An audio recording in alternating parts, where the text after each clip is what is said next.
ಉತ್ತರ ಕರ್ನಾಟಕದ ಚರ್ಚೆ ಬಗ್ಗೆ ನನಗೆ ಅವಕಾಶ ಕೊಟ್ಟದಕ್ಕೆ ಈ ಸಲ ನಾನೇನು ಧನ್ಯವಾದಗಳು ಹೇಳಂಗಿಲ್ಲ. ಯಾಕಂದ್ರೆ ಅಧ್ಯಕ್ಷರೇ, ಸರ್ಕಾರಗಳು ಉತ್ತರ ಕರ್ನಾಟಕದ ಬಗ್ಗೆ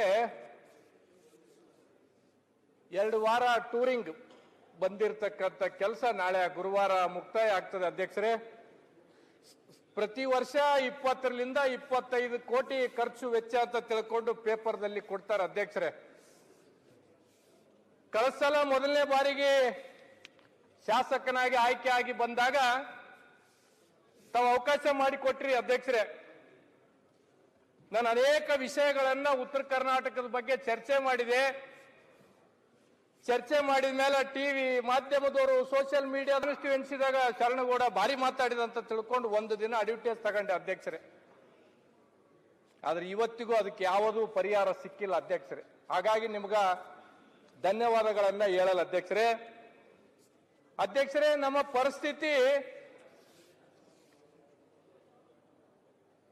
ಇವತ್ತು ಈ ಭಾಗದಾಗ ಯಾಕ ಅಧಿವೇಶನ ಮಾಡ್ತದಂಬುದು ಮೊದಲು ಸರ್ಕಾರ ನಮ್ಗೆ ಉತ್ತರ ಕೊಡ್ಬೇಕಾಗ್ತದೆ.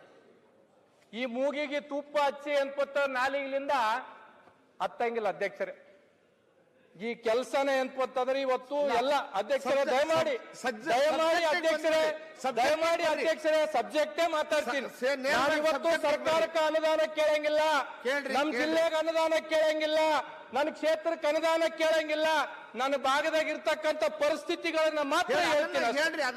ಅಲ್ಲಿಗೆ ಬರ್ತಾ ಇದ್ದೀನಿ. ದಯಮಾಡಿ ಅಧ್ಯಕ್ಷ ಮಾತಾಡಂದ್ರೆ ಮಾತಾಡ್ತೀನಿ, ಬೇಡ ಅಂದ್ರೆ ಕೂಡ್ತೀನಿ. ಅಧ್ಯಕ್ಷ ನೇರವಾಗಿ ಸಬ್ಜೆಕ್ಟಿಗೆ ಬರ್ರಿ. ಸಬ್ಜೆಕ್ಟ್ಗೆ ಬರ್ತಾ ಇದ್ದೀನಿ. ಅಧ್ಯಕ್ಷರೇ, ಸಬ್ಜೆಕ್ಟ್ಗೆ ಬರ್ತಾ ಇದ್ದೀನಿ. ಮಾತಾಡಂದ್ರೆ ಮಾತಾಡ್ತೀನಿ, ಬೇಡ ಅಂದ್ರೆ ಮಾತಾಡ್ರಿ. ಬರ್ರಿ, ಸಬ್ಜೆಕ್ಟ್ಗೆ ಬರ್ತಾ ಇದ್ದೀನಿ. ಆಯ್ತು, ಹೇಳ್ರಿ. ಹಾಗಾಗಿ ಇವತ್ತು ನಮ್ಮ ಭಾಗದಲ್ಲಿ ಉತ್ತರ ಕರ್ನಾಟಕದ ಚರ್ಚೆ ಅಂತ ತಿಳ್ಕೊಂಡು ಹೇಳಿ ನಾವೆಲ್ಲ ಕ್ಷೇತ್ರದ ಜನ ಸಾವಿರಾರು ಅವರ ದುಃಖ ಬವಣೆಗಳನ್ನ ನಮಗೆ ತಂದು ಕೊಡ್ತಾರ. ನಾವಿಲ್ಲಿ ಬಂದು ಕೇಳ್ಬೇಕು. 8 ದಿನ ಆಯ್ತು ಅಧ್ಯಕ್ಷರು, ಇವತ್ತಿಗೂ ನಾನು ಇನ್ನೂ ಒಂದು ಚರ್ಚೆ ಮಾಡಲಿಲ್ಲ. ಇವತ್ತಿಲ್ಲಿ ಚರ್ಚೆ ಮಾಡಿರ್ತಕ್ಕಂಥದ್ದು ಎಷ್ಟು ಕಾರ್ಯರೂಪಕ್ಕೆ ಬರುತ್ತೆ ಅದರ ದಯಮಾಡಿ ಇದು ಸದನ ಮುಗಿದ ಮೇಲೆ ಆದ್ರೂ ಸರ್ಕಾರ ಇದ್ರ ಬಗ್ಗೆ ಗಂಭೀರವಾಗಿ ಚರ್ಚೆ ಮಾಡಬೇಕಾಗುತ್ತೆ. ನಾನು ಒಂದನ್ನು ಅಧ್ಯಕ್ಷರೇ ತೀರ್ಮಾನ ಮಾಡಿರ್ತಕ್ಕಂಥದ್ದಿದೆ. ಮುಂದಿನ ಅಧಿವೇಶನದಲ್ಲಿ ಉತ್ತರ ಕರ್ನಾಟಕದವ್ರು 91 ಜನ ಇದ್ದೀವಿ. 91 ಜನನೇ ಇಲ್ಲಿ ಕೂತಿಲ್ಲ ಚರ್ಚೆಗೆ. 41 ಜನ ಕಲ್ಯಾಣ ಕರ್ನಾಟಕದ ಪುಣ್ಯಾತ್ಮರು ಬಂದಿವಿ, 50 ಜನ ಕಿತ್ತೂರು ಕರ್ನಾಟಕದ ಪುಣ್ಯಾತ್ಮರು ಬಂದಿವಿ. 90 ಜನನು ನಾವಿಲ್ಲ ಚರ್ಚೆಗೆ. ಹಾಗಾಗಿ ಅಧ್ಯಕ್ಷರೇ, ಮುಂದಿನ ಸಲ ಅಧಿವೇಶನದಲ್ಲಿ ಸರ್ಕಾರ 20-25 ಕೋಟಿ ಅಂತ ಹೇಳ್ತಾ ಇದೆ. ನಾನು ತೀರ್ಮಾನ ಮಾಡಿನ ಅಧ್ಯಕ್ಷರೇ, ಮುಂದಿನ ಸಲ ಅಧಿವೇಶನಕ್ಕೆ ನಾನು ಬರ್ತೀನಿ. ಸರ್ಕಾರದ ಅಕಾಮಡೇಷನ್ ನಾನು ತಗಂಗಿಲ್ಲ, ಸರ್ಕಾರದ ಒಂದು ಕಪ್ ಕಾಫಿನೂ ನಾನು ಕುಡಿಯಂಗಿಲ್ಲ. ನಂದು ನಾನು ಬರ್ತೀನಿ, ನಂದು ನಾನು ಇರ್ತೀನಿ, ನಂದು ನಾನು ಉಂಡು ಕೇವಲ ಮಾತಾಡಿ ಹೋಗ್ತೀನಿ. ಯಾಕಂದ್ರೆ ಇಲ್ಲಿ ಏನು ಆಗಂಗಿಲ್ಲ ಅಂತ ಗೊತ್ತಾಗಿದೆ ಅಧ್ಯಕ್ಷರೇ. ನನಗೆ ಮೊದಲು ಬಾರಿ ಶಾಸಕರಾಗಿ ಆಯ್ಕೆ ಆಗಿ ಬಂದೀವಿ ಅಧ್ಯಕ್ಷರೇ. ಜನಕ್ಕೆ ಏನೇನೋ ಕನಸುಗಳು ಹೇಳಿ ಬಂದೀವಿ ನಾವು. ನಿಮ್ ಊರಿಗೆ ಅದು ಮಾಡ್ತೀವಿ, ನಿಮ್ ತಾಂಡಕ್ಕೆ ಇದು ಮಾಡ್ತೀವಿ, ನಿಮ್ ಗ್ರಾಮಕ್ಕೆ ಇದು ಮಾಡ್ತೀವಿ ಅಂತ ತಿಳ್ಕೊಂಡು ನಾವೇನು ಮಾಡಕ್ ಆಗ್ಲಾರ ಪರಿಸ್ಥಿತಿಗೆ ಇವತ್ತು ಇಲ್ಲಿ ಬಂದು ನಿಂತಿರ್ತಕ್ಕಂಥದ್ದಿದೆ. ನಾನು ಇವತ್ತು ನನ್ನ ಭಾಷಣ ಮುಗಿಯವರೆಗೂ ಅಧ್ಯಕ್ಷರೇ ನಾನು ಯಾವ್ದು ಅನುದಾನ ಕೇಳಂಗಿಲ್ಲ, ನನಗಿದು ಕೊಡ ಅಂತ ನಾನು ಕೇಳಂಗಿಲ್ಲ. ವಾಸ್ತವಾಂಶಗಳನ್ನ ಮಾತ್ರ ಕೆಲವು ವಿಚಾರಗಳನ್ನ ಹೇಳ್ತೀನಿ. ಅದಕ್ಕೆ ಹೇಳಿದ್ದು ಇವತ್ತು ಮಾತಾಡಿದ್ದು ಟಿವಿ ಪೇಪರ್ದಲ್ಲಿ ಹೇಳ್ತಾರ, ಕ್ಷೇತ್ರದಾಗ ಸ್ಟೇಟಸ್ ಇಡ್ತಾರ, ನನ್ನ ಓ ಅಂತ ತಿಳ್ಕೊಂಡು ಇವತ್ತೊಂದೇ ದಿನ ಹೀರೋ ಆಗ್ತೀನಿ ನಾನು ಅಷ್ಟೇ.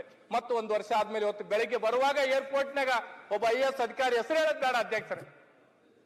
ಬೆಂಗಳೂರಿನಿಂದ ಬೆಳಗಾವಕ್ಕೆ ಬರುವಾಗ ಒಬ್ಬ IAS ಅಧಿಕಾರಿ ಅಭಿ 1 ಸಾಲ್ ತಕ ಇದರ ಆತೇನ ಅಭಿ 5 ದಿನ ರೈತೆ ಅಂತ ತಿಳ್ಕೊಂಡು ಹೇಳಿದ್ರು ಅಧ್ಯಕ್ಷರು. ಇದು ನಮ್ಮ ಪರಿಸ್ಥಿತಿ ಅಧ್ಯಕ್ಷರು, ಇದು ನಮ್ಮ ಪರಿಸ್ಥಿತಿ.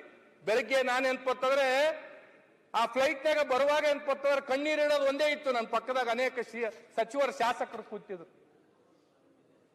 ಅವ IAS ಅಧಿಕಾರಿ ಹೇಳ್ತಾರ, ಅಗಲೇ ಸಾಲ್ ಆತೆ ಅಭಿ ಕ್ಯಾ ಸಾಲ್ ನೈ ಆತೆ ಇದಾರ ಅಂದ್ರೆ ಏನ್ ಅರ್ಥ ಇದು? ಇಲ್ಲೆಲ್ಲ ಹೇಳ್ತಾರೆ ಅಧ್ಯಕ್ಷರೇ, ಬೆಳಗಾವಿ ಸೆಷನ್ ಶಾಸಕರು ಸಚಿವರ ಆತಿಥ್ಯ ಹೆಸರಲ್ಲಿ ಅಧಿಕಾರಿಗಳಿಂದ ಹಣ ವಸೂಲಿ ದಂಧೆ. ನಾನು ಹೇಳ್ತೀನಿ ಅಷ್ಟೇ ಅಧ್ಯಕ್ಷರು, ಬೇರೆ ಏನು ಮಾತಾಡಂಗಿಲ್ಲ. ಬಹಳ ಜನ ಶಾಸಕರು ಸಚಿವರು ಶಾಸಕರೆಲ್ಲ ಹೇಳ್ತಿದ್ರು ನಮಗೆ ಉದ್ಯೋಗ ಬೇಕು.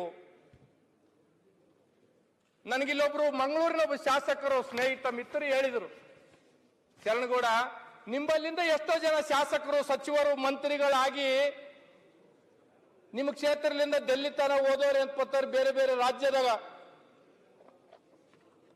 ಬೇರೆ ಬೇರೆ ದೇಶದಾಗ ಫ್ಯಾಕ್ಟರಿಗಳು ಮಾಡ್ಯಾರ.